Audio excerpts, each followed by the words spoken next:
Alô, comunidade! Começamos mais uma semana no ICL Urgente, uma semana com boa notícia, né, para a cultura, para o cinema brasileiro. Nesse 12 de janeiro de 2026, o Globo de Ouro para o agente secreto, né, para horror dos bolsonaristas que estão aí mordendo os cotovelos de inveja. Daqui a pouco vamos falar bastante sobre isso. O ICL Urgente traz as principais notícias do Brasil e do mundo. Análise a quente, informação, com a participação do Bruno Concílio, que já está na nossa redação. Tudo bom, Bruno? Boa tarde. Boa tarde, Rodrigo. Boa tarde para todo mundo que está nos assistindo nos canais Instituto Conhecimento Liberta e Eduardo Moreira no YouTube. E muito boa tarde para você que está nos ouvindo nas rádios ao redor de todo o Brasil. Não esquece de dar like na nossa transmissão, se inscrever e comentar da onde que você está assistindo, que eu estou de olho no chat. Rodrigo, vamos nessa.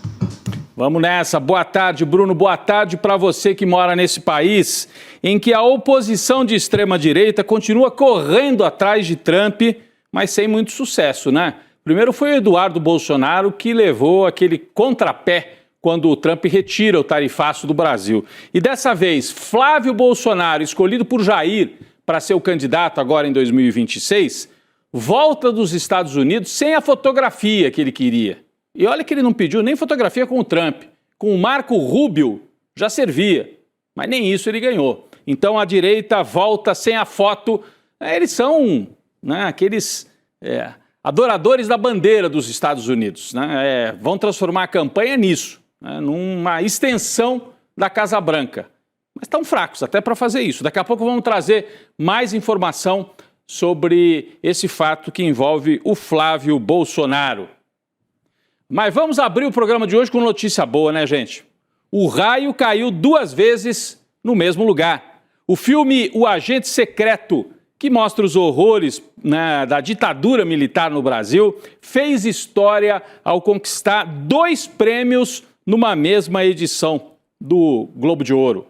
Olha aí, o longa de Kleber Mendonça Filho venceu o filme de melhor filme, o prêmio, melhor dizendo, de melhor filme de língua não inglesa. Está aí a fotografia do Wagner Moura segurando a estatueta, porque além de melhor filme, Wagner Moura conquistou o prêmio de melhor ator num filme de drama. Ele é o primeiro brasileiro a vencer nessa categoria. No ano passado, Ainda Estou Aqui perdeu o melhor filme em língua não inglesa para Emília Pérez, mas Fernanda Torres levou uma estatueta como melhor atriz em filme de drama. Então, muitas comemorações por parte da cultura brasileira, de quem gosta do país, de quem gosta do Brasil, que é simbólico, né? 2 filmes tão bons na sequência, 2025 e 2026. No discurso da vitória, ainda lá no evento, Wagner Moura agradeceu ao diretor Kleber Mendonça Filho e falou sobre o significado, até o significado político da vitória do Agente Secreto. Vamos ver, está aqui na tela, a gente não pode rodar a imagem por direitos autorais, mas temos aqui o resumo da fala do Wagner Moura.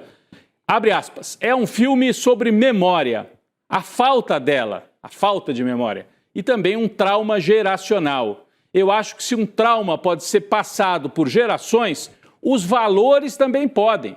Esse prêmio vai para quem está seguindo os seus valores em momentos difíceis. Portanto, uma fala política do Wagner Moura. Eu diria que os tempos são até mais difíceis lá, né, nos Estados Unidos, do que cá, no Brasil. Mas ele deixou o seu recado falando sobre memória e sobre a necessidade de tratar desse tema ditadura. Logo depois da premiação, os atores participaram de uma coletiva de imprensa. Wagner Moura, com o Golden Globes na mão, falou como é importante relembrar o período da ditadura e criticou, ou pelo menos se referiu à era Bolsonaro. Vamos acompanhar um trecho, portanto, da fala de Wagner Moura na entrevista coletiva.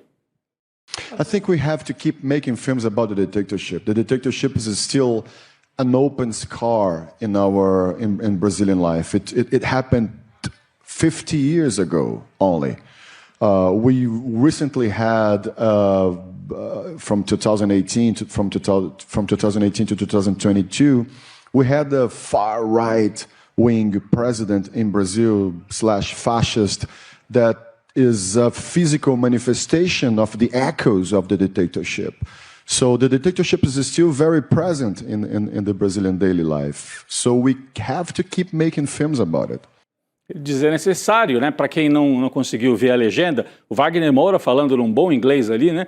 Dizendo que é necessário fazer filme sobre a ditadura, porque a ditadura ainda ecoa hoje em dia no Brasil, e falou, olha, o maior exemplo disso foi o período 2018-2022, o período em que o Bolsonaro governou o Brasil, e disse, faz apenas 50 anos que acabou a ditadura no Brasil. Curiosamente, alguns da extrema-direita disseram o contrário. Falar, isso aí é coisa de 50 anos atrás, ainda vão ficar falando até quando de ditadura? Eles não querem, né? Foi o Kim Kataguiri fez uma postagem dessa. Mas o Wagner Moura trouxe a posição dele falando sobre a importância de você lembrar o passado através de uma obra de arte, mas que está tratando o tempo todo de memória e também de política. Ele não foi o único, né, a fazer esse tipo de referência, a ter uma posição politizada num momento que exige mesmo isso de quem tem responsabilidade, mesmo fazendo ficção, fazendo cinema. Bruno Concílio tem mais informações. Bruno. Rodrigo, é isso mesmo. Outra pessoa que não podia ficar de fora de um discurso histórico é o próprio diretor do filme, o Kleber Mendonça Filho. O pernambucano falou da guinada direita que o Brasil teve na era Bolsonaro, que é justamente uma semelhança com o discurso do Wagner Moura, e fez um apelo aos jovens cineastas, principalmente os estadunidenses, a se expressarem através do cinema, ainda mais em tempos de Donald Trump, né, Rodrigo? Vamos conferir o trecho. About 10 years ago, Brazil took a very sharp turn to the right, and that time is now gone. The former president is now in jail. He was epically irresponsible in terms of not leading the country. And I really think that cinema can be a way of expressing some grievances that we all have in terms of the society we live in. Ele inclusive fala para os cineastas dos Estados Unidos, né? Usem essa capacidade de expressão para intervir nessa realidade em que nós estamos, né? E aí me chama a atenção isso, né? Como se os brasileiros pudessem, dessa vez, dar algumas lições na política para o pessoal lá dos Estados Unidos. O Kleber Mendonça lembra, botamos na cadeia o presidente que foi epicamente um anti-estadista, atacou a população, né, foi irresponsável. Então, importante vitória na arte e importantes também os discursos. Depois de fazer história no Globo de Ouro, teve muita comemoração, é claro, o elenco de Agente Secreto improvisou um samba, uma roda de samba, no Salão do Globo de Ouro. As imagens são do próprio Kleber Mendonça Filho. Vamos assistir um pouquinho? Não sei se a gente tem o som aqui. Temos, né?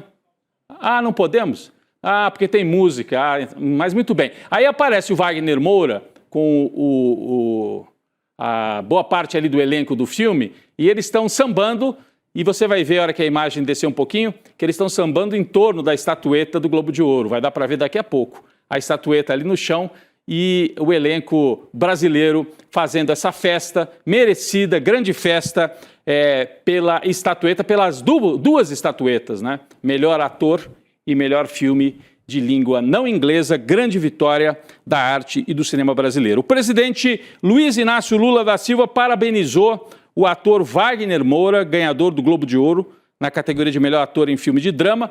Vamos ver o que disse o Lula, está aqui numa mensagem nas redes sociais.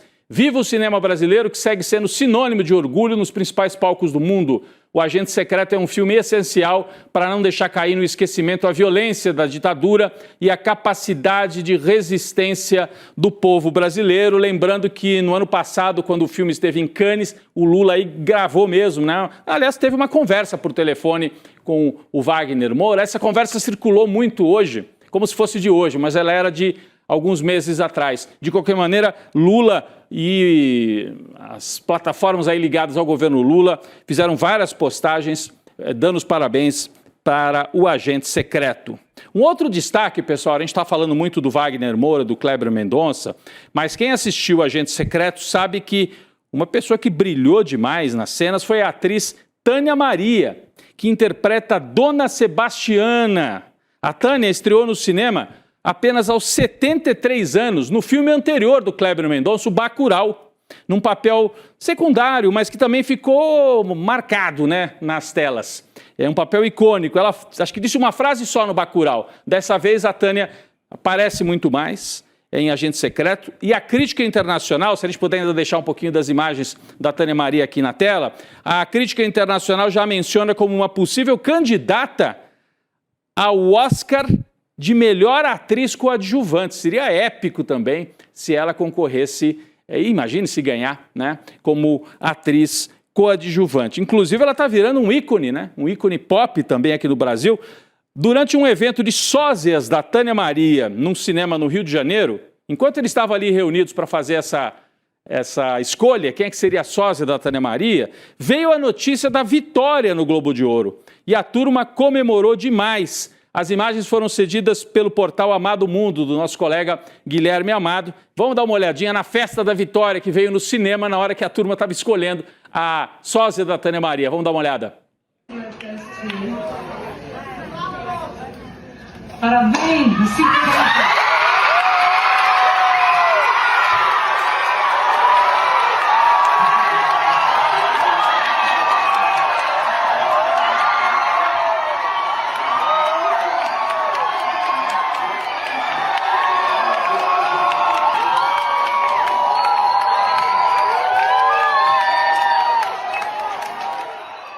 Legal demais, ó, Chico Sá, pessoal fazendo a festa, né? Ô, quem Veio não... a notícia ali, o pessoal dentro do cinema. Eu também fiz lá em casa, cara. Acordei a vizinhança. Era a Copa do Mundo. Copa do Mundo, né, Chico? Um prêmio, assim, uma vitória do cinema brasileiro, Sim. mas com uma pegada muito do Nordeste, né? O diretor de Pernambuco, o Wagner da Bahia, mas é um ator do mundo também, né? Exato. Ele tem atores do Ceará também, tem atores da região inteira. E a Tânia, que é do Rio Grande do Norte, né, Tânia É, Maria? uma potiguar da região do Seridó. Olha só. Bela região lá do Rio Grande do Norte. Alguns críticos chegaram, né, antes do prêmio, claro, a dizer assim, isso é um filme muito regional. Curioso, né? Trataram o Agente Secreto só como um filme regional. Essa é um erro assim, muito antigo, tradicional já no Brasil, dos críticos, principalmente de críticos do Rio e São Paulo, tratar tudo que é do Nordeste como regional. Isso vale para a literatura, as plásticas, qualquer coisa que se faça no Nordeste é colocada numa prateleira do regional. Literatura regional, cinema regional. Tudo é regional. Tudo vira Raquel de Queiroz. Sei. É uma loucura isso. E o Kleber, ele só riu, tirou uma onda quando foi classificado de regional, porque ele sabia que estava contando uma história universal, uma história sobre autoritarismo. Isso podia acontecer lá no deserto, na Rússia mais gelada, como no sertão do Nordeste, como em Los Angeles, o lugar da premiação. São histórias... se passam, obviamente, num determinado lugar, mas contam uma história universal. História de repressão, história de memória, né? Como o Wagner Moura ressalta muito. O Wagner Moura ressalta uma parte que eu julgo muito importante, que é quando ele fala da condição difícil de permanecer com a sua opinião em tempos sombrios. Uhum. Tem que lembrar que a Dilma, ainda em processo para cair, a direita toda... com aquele complô, com o Supremo, com tudo, derrubando a Dilma, está lá o mesmo Kleber Mendonça Filho, no palco em Cannes, na França, premiado pelo Bacurau, e tentando segurar a onda com a Dilma em queda. E denuncia o golpe lá no palco. Denuncia o golpe no palco. Denuncia o Michel Temer, o vice-golpista da ocasião. Então, não é uma turma que inventou essa opinião da noite para o dia. É uma turma que está ligada na memória do país. E que julga muito importante a gente manter essa memória viva. Tanto que o Kleber fala, jovem cineasta, vocês estão vivendo num tempo muito rico. E aí ele estava falando muito mais para o jovem dos Estados Unidos do que para o jovem do Brasil, mas valia para jovens do mundo inteiro. Mas eu achei isso muito interessante, quer dizer, o Kleber Mendonça dando uma carteirada assim para cima do pessoal lá. Pessoal aí dos Estados Unidos, vocês estão com regime autoritário aí. O cinema também serve para pensar, para denunciar, para tudo isso, né? Porque sempre a gente vê isso de fora para dentro, né? Dos Estados Unidos para o Brasil. Agora o Brasil está podendo exportar um pouco isso também para os Estados Unidos. E eu destacaria, Chico, além do Wagner Moura, que está na maior parte das manchetes, das fotografias, a carreira consolidada do Kleber Mendonça Filho, que acho que é o quarto grande filme dele. Então ele se consolida talvez como um dos grandes cineastas, talvez não, como um dos grandes cineastas do século XXI no Brasil, né? Ele entra aí já pro lugar dos grandes, né? Aí pensando ao longo da nossa história. Você pensa num lugar parecido com o do Glauber Rocha, que também premiado muito lá fora e que representava no tempo o Brasil sob ditadura e o Brasil com péssimas condições econômicas, o Brasil de terceiro mundo mesmo, o Brasil com aquele carimbo no mapa terceiro mundo. Fome. O Glauber, ele era um triunfo diante daquilo. Agora, numa realidade um pouco diferente, mas o Kleber Mendonça representa muito parecido com o que foi o Glauber Rocha ali para os anos 60, 70 no Brasil. E um cinema muito autoral, né? Com a assinatura dele em todos os filmes. O cinema com marca ali, né? Tem a marca dele, não sai. É um cinema feito... Ele faz questão de manter as locações no Nordeste, porque sempre pergunta, por que não faz em São Paulo? O Agente Secreto até que tem uma parte aqui em São Paulo, muito curta, mas tem. Mas ele vai retratar o universo, a aldeia, como diria a história de pinte sua aldeia, que você vai ser universal. Sem dúvida. E você acha que o Agente Secreto chega até mais forte para o Oscar do que o Ainda Estou Aqui? É pau a pau? Você acha que chega com mais força, Chico? Eu acho que com mais força. Os críticos, quem entende da política do Globo de Ouro, que é um prêmio do Sindicato dos Artistas, é um prêmio muito forte para a categoria, para quem é artista no mundo inteiro, por isso, é um prêmio do sindicato. Não é um prêmio da indústria, como é o Oscar. Então, quem entende mesmo diz que já chegou ontem mais forte e chega também bem mais forte no Oscar, a meu ver. Chega com uma fortuna crítica, como se diz assim, com um balaio de críticas positivas até maior do que Ainda Estou Aqui, do ano passado. Mas é parecida a situação, tanto que eles usam até a mesma estrutura de divulgação, porque é a estrutura de quem já sabe o caminho. Muito bem, vamos torcer muito, então ainda temos o Oscar aí para a gente torcer pelo cinema brasileiro, uma belíssima vitória, olha aqui a turma reunida, né? Uma parte do elenco, Kleber Mendonça, as estatuetas do Wagner Moura e do Kleber Mendonça. Obrigado, Chico, por colaborar aqui com a gente. Valeu. Olha, tem que lembrar que já ganhou Cannes, né? A gente deixa Cannes de lado, a meu ver, é mais importante do que qualquer prêmio dos Estados Unidos. Então já ganhou Cannes e ganhou Globo de Ouro. Falta o Oscar. Aí seria a tríplice coroa. Completa. Valeu, Chico. Valeu, querido. Até daqui a pouco no N2. Muito bem, um prazer ter o Chico Sá aqui ao vivo com a gente. Ele que conhece bem a história da cultura brasileira, né? E especialmente do cinema que é feito no Nordeste. Eu acho muito curioso isso, né? E o crítico de São Paulo diz, um filme regional, quando mostra Leblon e Avenida Paulista, aí não é regional, aí é nacional. Quando mostra Pernambuco, também é nacional. O cenário está lá porque o Kleber Mendonça é fiel à história dele. A história dele se passou a vida inteira no Recife, mas ele é uma pessoa que, partindo do Recife, pensa o mundo, né? Então, é um intelectual de verdade do cinema brasileiro. Parabéns ao Kleber Mendonça Filho, ao Wagner Moura, à Tânia Maria, a todo o grande elenco premiadíssimo por O Agente Secreto. Vamos voltar aqui a falar da turma que não gostou nada disso. A extrema-direita ficou, gente, no começo silenciosa, depois reclamando, depois falando de Lei Rouanet, que não tem Lei Rouanet em longa-metragem desse tipo aí não, gente. Reclamaram do Wagner Moura, porque ele é amigo do MST. Eles não sabem o que fazer. É o segundo ano em que eles estão perdidinhos. Ainda Estou Aqui e Agente Secreto tratando da ditadura que eles tentaram reimplantar no Brasil. Então, um momento difícil para a extrema-direita. Mas vamos lá. Acabou o amor. O senador Flávio Bolsonaro, escolhido de Jair para ser o candidato da extrema-direita na eleição deste ano, voltou decepcionado da viagem aos Estados Unidos. Não trouxe estatueta, não trouxe nenhuma foto com o Marco Rubio, né? Ele não conseguiu se reunir com integrantes do alto escalão do governo dos Estados Unidos. O governo Trump parece que não está se importando muito com a família Bolsonaro. É isso mesmo? Bruno Concílio traz mais detalhes para a gente.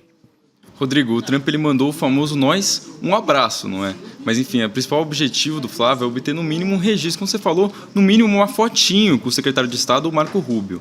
O plano do Filho 01 era sinalizar um alinhamento direto com a Casa Branca e assim conter possíveis disputas internas no campo da direita. Mas é para ver que isso não foi para frente, né? Enfim, o encontro também iria servir para demonstrar o prestígio, o suposto prestígio da família Bolsonaro com os Estados Unidos, apesar da aproximação entre o Lula e o Trump. As informações são do repórter Gabriel Saboia, do Globo. E deve ser muito luxo, né, Rodrigo, viajar para os Estados Unidos só para passar vergonha, não é?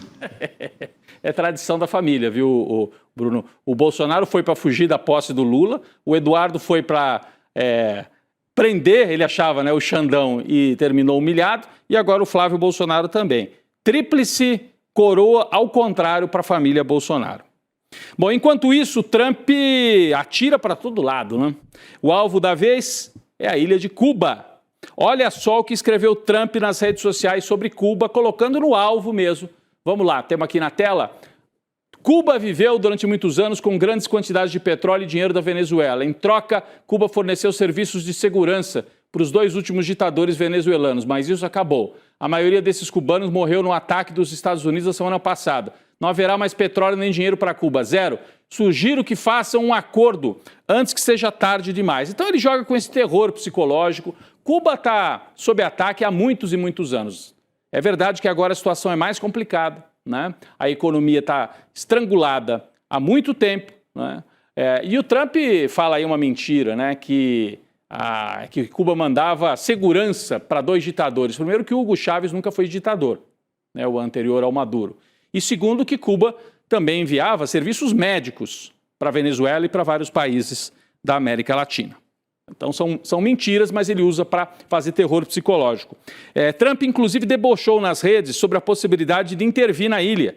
Um usuário da rede social que o Trump costuma usar escreveu que o Marco Rubio deveria ser o presidente de Cuba. E Trump concordou. Olha só, a pessoa escreveu assim, Marco Rubio seria um bom presidente para Cuba, e o Trump falou, isso soa bem para mim, isso me parece legal, né? Soa bem para mim. Então, está fazendo brincadeira com o império, com a ideia de eu sou o presidente da Venezuela, né, o Trump, e agora vou botar o Marco Rubio de presidente de Cuba, né? Um negócio forte realmente. Bom, do lado cubano, o presidente Díaz-Canel respondeu, temos aqui a postagem do presidente cubano, ele disse, Cuba é uma nação livre, independente e soberana. Ninguém nos dita o que fazer. Cuba não agride, é agredida pelos Estados Unidos há 66 anos, não ameaça, se prepara e está disposta a defender a pátria até a última gota de sangue. Uma coisa é bombardear Caracas, tirar o Maduro. Outra coisa é bombardear Cuba e ocupar Cuba, que tem uma tradição revolucionária ainda muito arraigada, apesar de todos os problemas. Vamos ver. Bom, então são ameaças aqui na América Latina e caos no Oriente Médio. No Irã, o número de mortos nos protestos passaria de 500, pelo menos essa é a informação das agências de notícia, que são quase todas controladas também pelo chamado mundo ocidental. A gente tem que tomar algum cuidado, mas que tem muita gente na rua, tem, e que tem uma rebelião acontecendo, mas a gente não sabe a dimensão disso, né? Se isso pode se transformar realmente numa energia que leve à derrubada do governo do Irã, como pretende o Donald Trump. As manifestações contra o governo do Ayatollah Ali Khamenei ocorrem em meio a denúncias de muita violência policial por parte do governo iraniano. O Bruno tem mais detalhes sobre isso. Rodrigo, o negócio no Irã tá feio. Os iranianos, ouvidos por jornais dos Estados Unidos e do Reino Unido, como você falou, a gente precisa tomar um certo cuidado com isso também, afirmaram que os policiais abriram fogo contra os manifestantes ao longo das mais de 100 cidades que registraram protestos pelos países. Segundo o grupo de direitos humanos do próprio Irã, mais de 10 mil pessoas teriam sido presas. E é um dos momentos mais delicados da história do país. E é muito cedo, Rodrigo, para dizer se o movimento é de fato uma revolução colorida, aquela revolução financiada pelos Estados Unidos que a gente vê em países ao redor, na história dos Estados Unidos, em países do Oriente Médio, ou se é um protesto popular contra, de fato, uma teocracia reacionária ou um pouco dos dois. As manifestações têm mobilizado diversos setores da sociedade, incluindo organizações esquerdistas, feministas, sindicatos liberais e entre outros setores da sociedade. O que dá para afirmar, no entanto, é que a violência realmente tomou conta do Irã, Rodrigo. Tomou conta do Irã, assim como tomou conta nos Estados Unidos, né? Se você vai dizer que o regime iraniano está em crise porque tem gente na rua, o regime do Trump está em crise porque o ICE está matando gente em Minnesota, por aí também, né?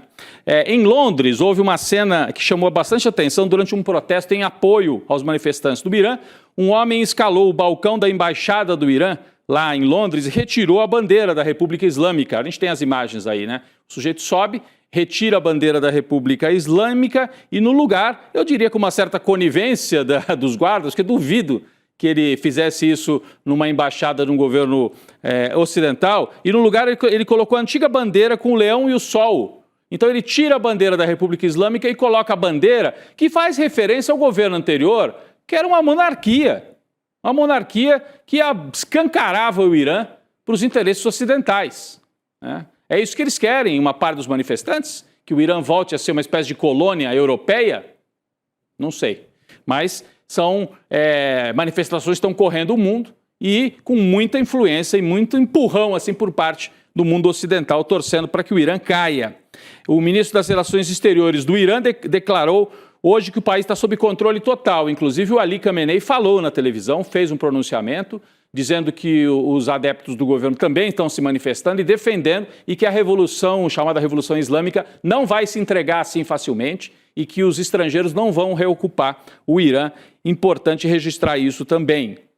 Bom, a gente está falando de interferência na Venezuela, em Cuba, no Irã, porque o Bruno falou, tem uma cara, pelo menos em parte, de revolução colorida. Tem um mal-estar econômico no país e também cultural? Tem. Mas tem um empurrão por parte do Ocidente para derrubar o governo iraniano. Enquanto isso, instabilidade também ali nas portas da Europa. A briga das grandes potências em torno da Groenlândia. Tudo porque o Donald Trump segue ameaçando anexar aquele território que pertence à Dinamarca. Segundo a agência Bloomberg, um grupo de países europeus, incluindo a Alemanha e Inglaterra, que não faz parte mais da União Europeia, mas é Europa, né? Estariam discutindo um plano para reforçar a presença militar europeia no território, na Groenlândia. A Dinamarca sozinha não consegue, mas se juntar os países da OTAN, talvez consiga. Bruno, como é que vai ser isso? OTAN contra a OTAN? Europeus da OTAN contra os estadunidenses também da OTAN, tentando ocupar a Groenlândia, é isso? Pois é, Rodrigo, parece que a Europa está mesmo disposta a bater de frente com os Estados Unidos para proteger a Groenlândia.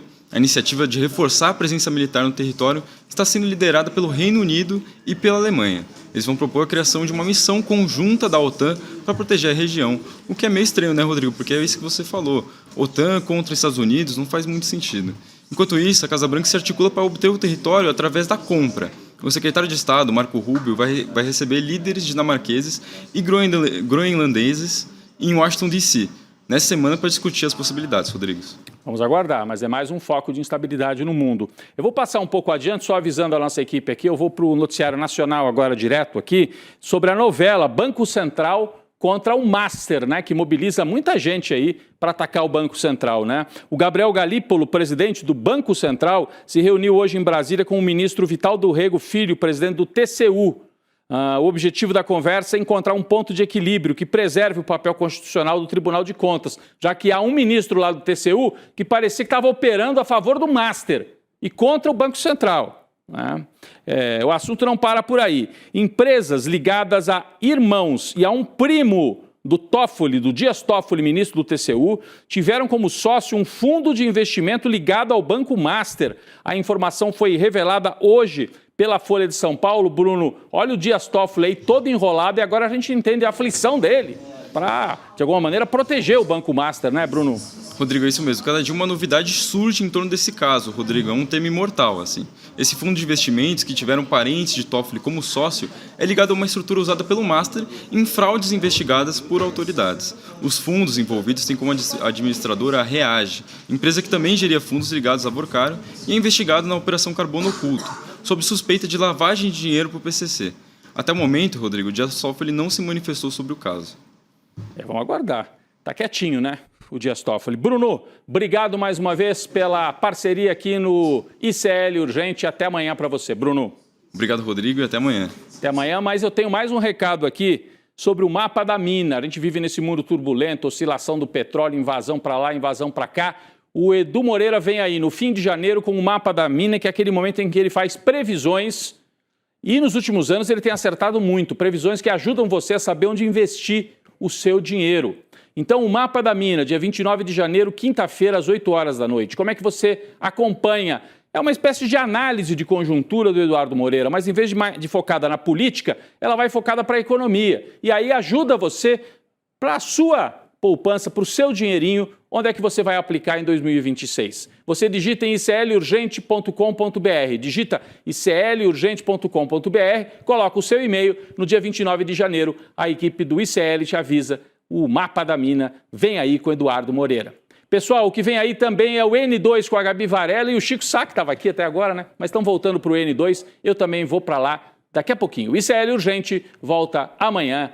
Obrigado pela companhia.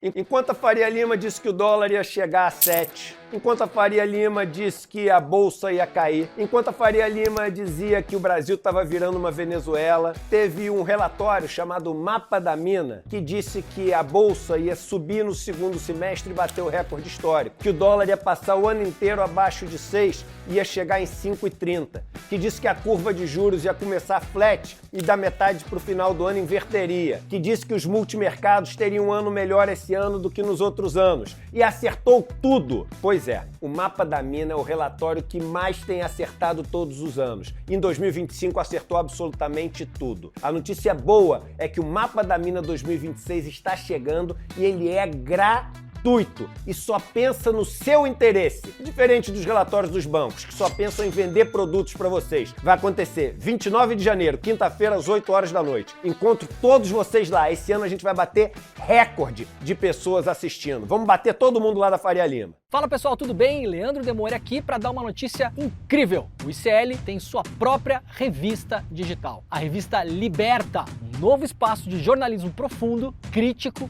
com a nossa cara, feito para quem quer entender o Brasil e o mundo além da superfície. Na revista Liberta, você vai encontrar os maiores articulistas e colunistas com análise sobre política, cultura, atualidades e, claro, muito pensamento crítico. Esse vai ser o nosso espaço semanal de reflexão em profundidade. Faça agora mesmo a sua assinatura. Acesse icl.com.br/revista. E se você já é aluno ou aluna de algum curso do ICL, tem um benefício especial para fazer parte disso com a gente. Um desconto exclusivo para garantir a sua assinatura. Revista Liberta, é o ICL.